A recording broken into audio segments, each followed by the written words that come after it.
Welcome back to Mature Living. This is a second special edition of Mature Living because Mary Yanez, who's usually the interviewer, is the interviewee. Magda Soto and I are going to continue interviewing her. We just completed an episode, or a program rather, talking about Mary's personal life and growing up here in El Paso. It kind of ended on a strange note because her first job was selling corsets or something. So we're gonna move on now to Mary's professional life. Oh. So let's move on from the corset. Where was your next job after the corset place? Well, I was in high school. It was distributive education. I remember that program. So I'd go to school half a day in the morning, and then I'd go to a job. That was pretty exciting for me. I was happy to go to a job. I felt important, and that I was learning things. Then I worked at El Paso Plastering, which is the plastering company that built Sunrise Shopping Center. So it was a construction company. Yeah. And so I remember I was doing the payroll, and I would go in the truck to give every Friday to pass out the checks to the workers. And painters. How old were you when you did that? About 19. Oh my God! Wow. About 19 years old. So then I got a job at UTEP, at the University of Texas El Paso. It was Texas Western College at the time. It was Texas Western College, and I got a job in the duplicating center. That's where I learned printing. That's where I learned duplicating. Learned to run the machines and print the tests and the handouts for the professors. And were these the ones where you had a hand? It was an A.B. Dick. Okay. An A.B. Dick. They had multigraphs, and of course there were other kinds of machines. Not the mimeograph, but and ditto machines. Remember? Okay. But I remember. I do. Magda doesn't. But I do recall that down the hall was the Modern Languages Department, and Dr. Natalicio was a professor in the liberal arts building as a professor. Wow. in the Modern Languages Department. How big was the campus back then? Not as big as it is now, because they've got such beautiful buildings that I've been to for meetings lately. So I just remember working there for about 8 years. I got married, and I had to have a break, and so I started in 1963. In 65, I had to take a break because my oldest daughter was born with a congenital heart defect, so I had to take care of her at home. So I stayed out about 2-3 years, and I came back. And when you say came back, you went back to UTEP? Went back to UTEP, back to work, and same department. And then in 1973, I heard about the community college, and it was about a year and a half or 2 years old, and they were looking for a duplicating supervisor. And at that time at UTEP, I was a senior clerk in the duplicating center. I knew how to run the machines, to print, so I applied. And I remember sitting, waiting to be interviewed, and I remember Dr. Gilberto de los Santos. The president at the time was Alfredo de los Santos, the first president of the college. Of the community college. Yes, yeah. And I was sitting out there at Logan Heights. They had just gotten the Logan Heights buildings, a barracks, for the community college. And I remember sitting there, and there was another lady next to me, and she was going in first. She was a very, very elderly lady, and I was a very young lady at the time. I was 30 years old, and I said, oh, she probably has more experience than I do. She's probably going to get hired. I got hired. At double the salary. And how funny that we were both sitting there. In those days, one goes in and another. Yeah. And now they space you out. Yeah. Or they do it on Zoom. They do it on Zoom. Yeah. But I got hired in 1973 as a 30-year-old with 2 kids and to raise. And I remember when they mentioned salary, I was getting $3,000 a year at UTEP, and had been working there many years. And then they offered me $6,000. Oh my gosh. So when I got home and I told the kids, We started hugging and jumping up and down. We're rich, we're rich. You were high on the hog, weren't you? And we could afford to buy a car then, a new one. I'm not familiar with the Logan Heights location. Where we were is there that? many years. Logan Heights off of Dyer. Yeah. It's. I think the buildings are still there. They were barracks.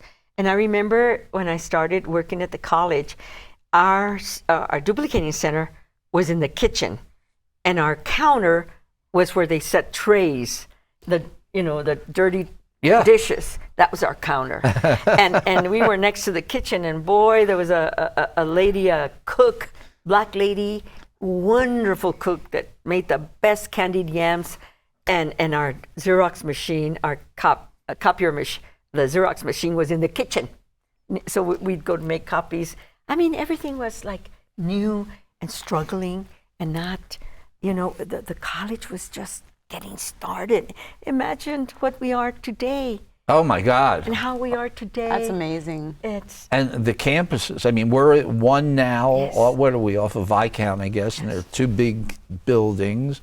Then you have, I once actually taught at the one down off of, you go down Hawkins. By Verde? Yeah. And then the Northeast, and then downtown. And they have one farther west off of the highway? Well, there was the one downtown Rio Grande, Right. and then now there's Northwest Campus. Yeah, okay. And Trans Mountain in the east. Right. And then of course, Far Mission East. del Paso is Far East. But to watch the institution grow since 1973, I believe it started in 69. We celebrated in 2019 50 years. And now in 2023, I'm celebrating 50 years working at the college. But I've worked for every president of this institution, and I love this institution because it built me. It helped me to develop professionally, personally as well. All the Well, people that I've met. before we went on tape, you really explained it, if you can think of it again, it had to do with you blooming. Yes, I think I bloomed as a person, as a professional. And in those days, I remember the bond issue made me political, a little bit, working and walking streets for the El Paso Community College bond issue. But I was also a member of LULAC back in the early 80s. And being working with the civil rights and working with LULAC for issues that impact our Hispanic community, that gave me a taste of community involvement. And that has been now, that's kind of like my Well, that's you. my mantra. Yeah. I love working in the community. You and I serve at the Silver Star board. Love it. And that's what kind of developed me, and I bloomed into a person that gives outward. The person you are today. Yeah. So you started out in the duplicating, and the college grew. How did you grow with it in terms of your professional advancement here? Okay, so I started the duplicating center in Logan Heights, and then when we went to a central service center on Frederick in San Juan area, and there I started the print shop. So I became a duplicating supervisor and transferred to be the print shop manager. And so that I ran that print shop for many years. I helped to develop that print shop. And what were you printing? We were an in-house print shop, and we were printing agendas and calendars and handouts for the professors. I mean, just everything about printing. So everything like the professors and students needed, that's what that... Everything for the college, yes. Okay. And so we did that. In 1989. I'm trying to go back. Yeah, the calendar. We want you to. In 1989, I decided to transfer laterally from the print shop manager to the senior adult program. And they hired me as a coordinator of activities, which I had been doing for LULAC. We had 1,000 kids at UTEP for a youth leadership conference. And so I knew how to coordinate and organize events, so they wanted me to do the same for the seniors. So that's why I'm kind of so good at doing Love Conference and doing Grandparents' Day. Let's talk about them. for a minute, because you are so involved with this stuff, and this is the stuff that comes out of the college, right? All right, so what's this Love Conference? Okay, so when I came to the senior adult program, they wanted me to organize the arts festival for seniors, and I remember that in the program there were about maybe 12 or so classes. So I started then as the college grew, as the community grew, as the senior adult program grew. We now have like over 60 sections of classes. Wow. We offered free classes for seniors, 55 And these are years like and older. continuing ed classes in different areas. Yes. If you want to learn art or ceramics Computers. or yeah, okay.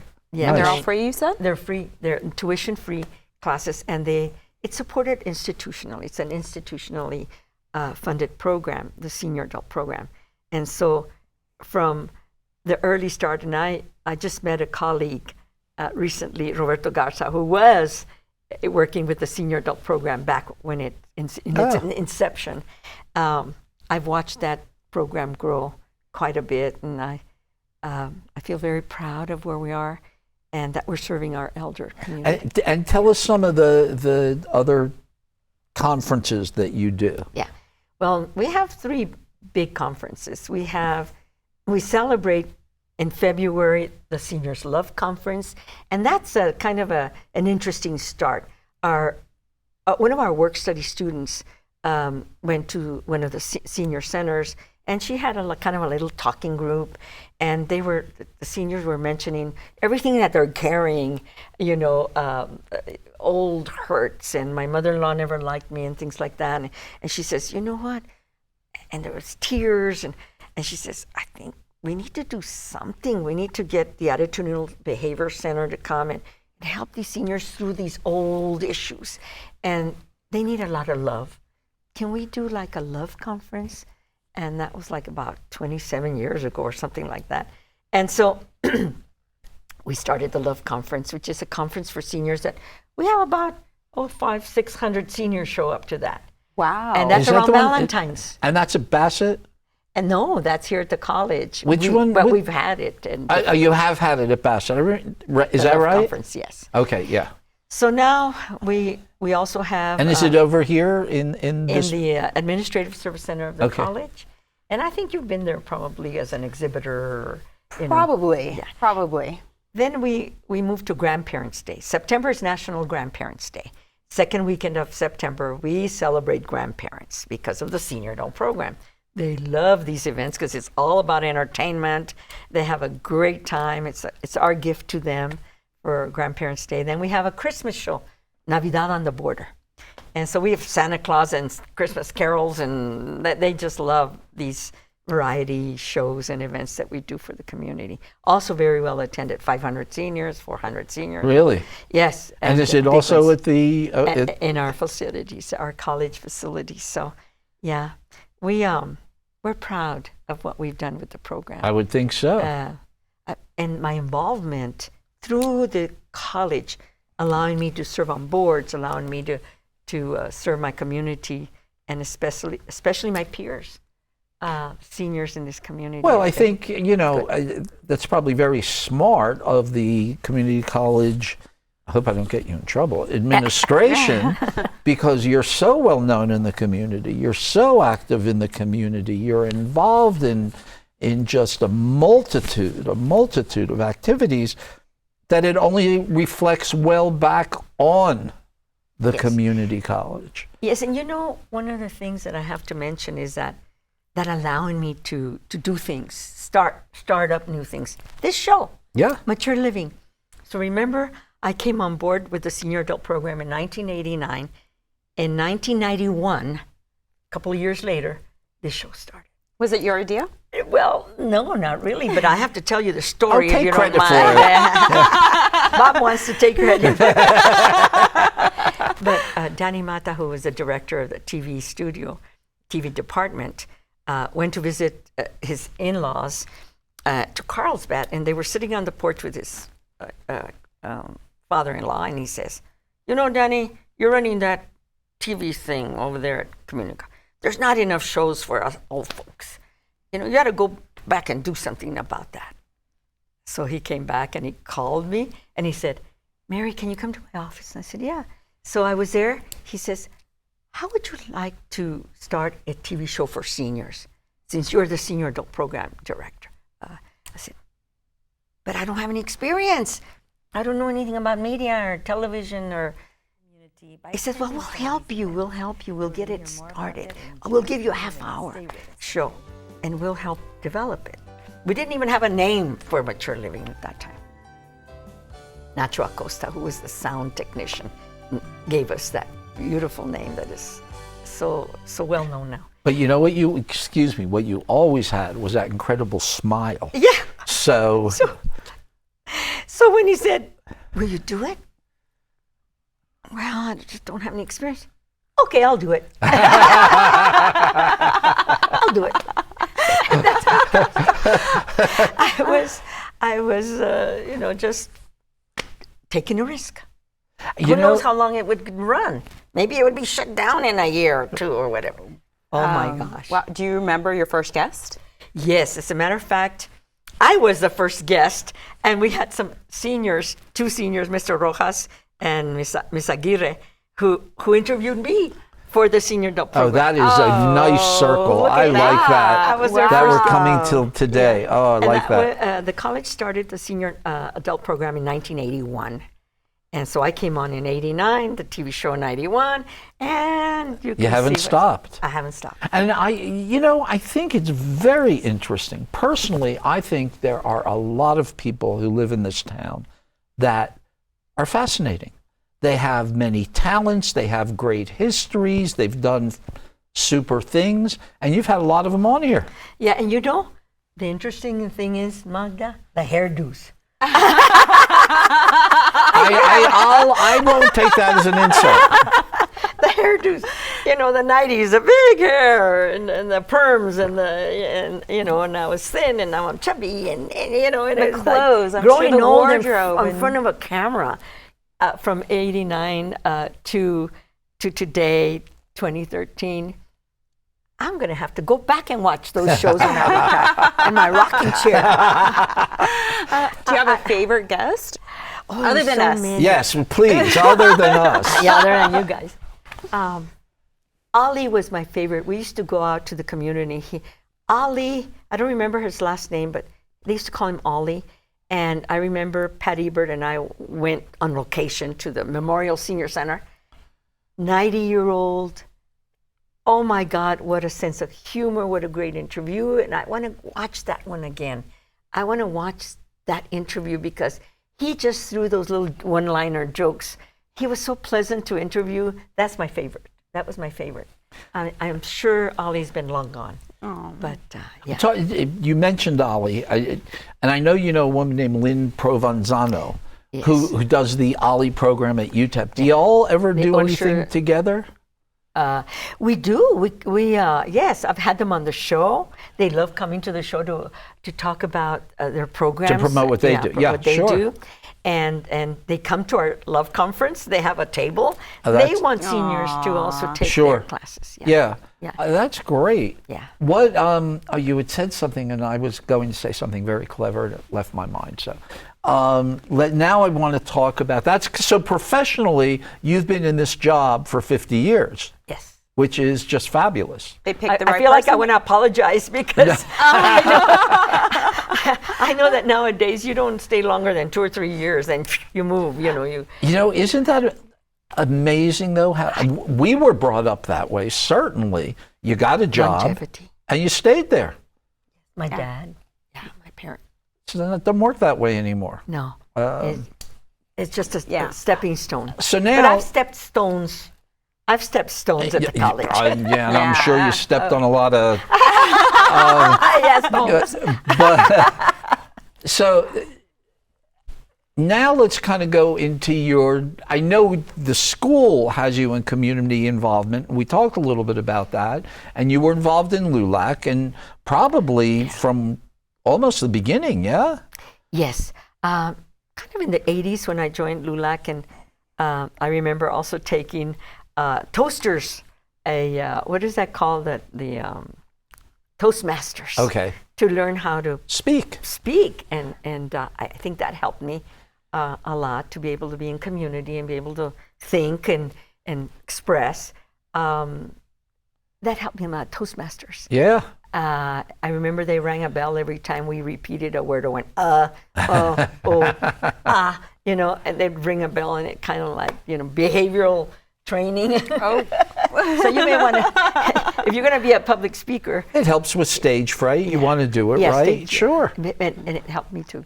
So I've done that. But LULAC, because of the civic engagement activities that I belong to, helped to develop me, like I bloomed. And then, like you said, you and Magda Yes. are on the APS Silver Star board. Yes. And what does that do?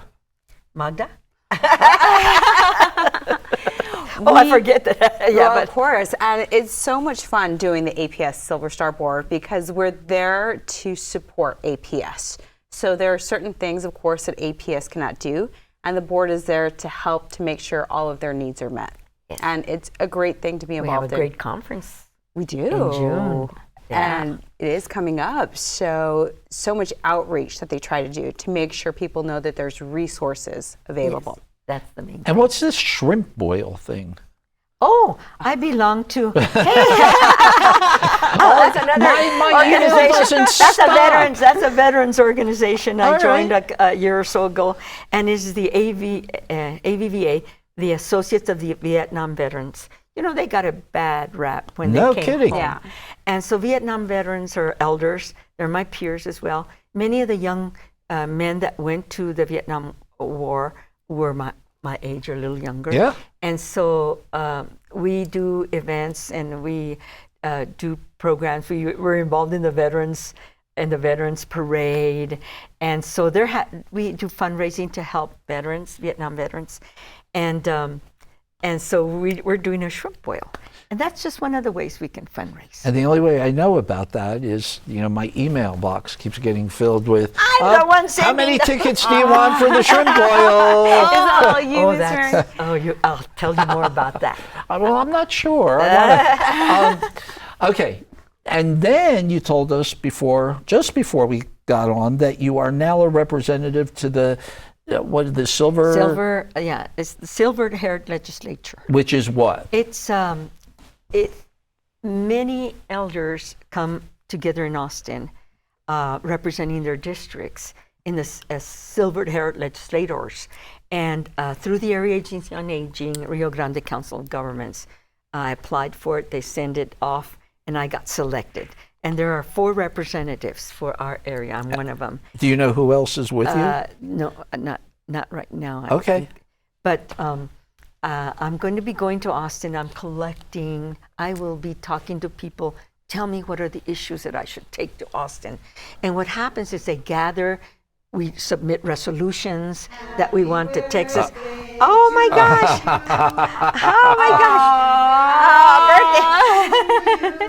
Oh, Grace! Come over here to the light. Mary, Oh my God! happy Oh, my goodness. birthday to you. Oh my God! Hey, oh, mija, thank you so much. Oh, this is beautiful. Ooh. Oh, let me.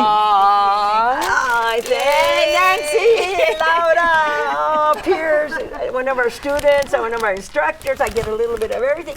And Grace with the Adult Protective Services, and also a host here like you. She sits on that chair every once in a while. Yeah. Oh my God! You make my day. Tomorrow's my birthday, May 3rd, and so, wow, guys, so good to see you.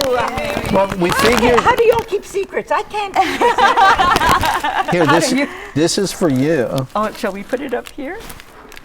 That we don't cover your my beautiful goodness, face. qué bonito. Gracias. Gracias. And there's a little card. Did you know about this? You know, it's all about you, Mary. Did you know about this? Yeah, sure, we knew. You will. I'll open this in a little bit. And then we expect to eat the cake. It's not going to just sit there. Oh no! We're going to share it with the I don't see a knife. I don't see any plates. Let's go. All right, we'll do it after the show. Oh wow! Where was I? You know what? And let's just keep everybody here for a minute. Just finish, because we interrupted you. Just finish the Silver-Haired Legislature. Yes. You were talking about going down to Austin. Yes, and so we submit resolutions from all different parts of Texas, and we represent our district, and then they choose maybe the top 10 that they want to push through the legislators and the senator. Blanco is our senator, Cesar Blanco, and then of course we have several state reps. Right. I think Ordaz and Mary Gonzalez. Lena Ortega, Joe Moody. Yeah. So he knows them all. Well, I know So the names anyway. I'll be looking for issues that we need to help our borderland seniors. Yeah.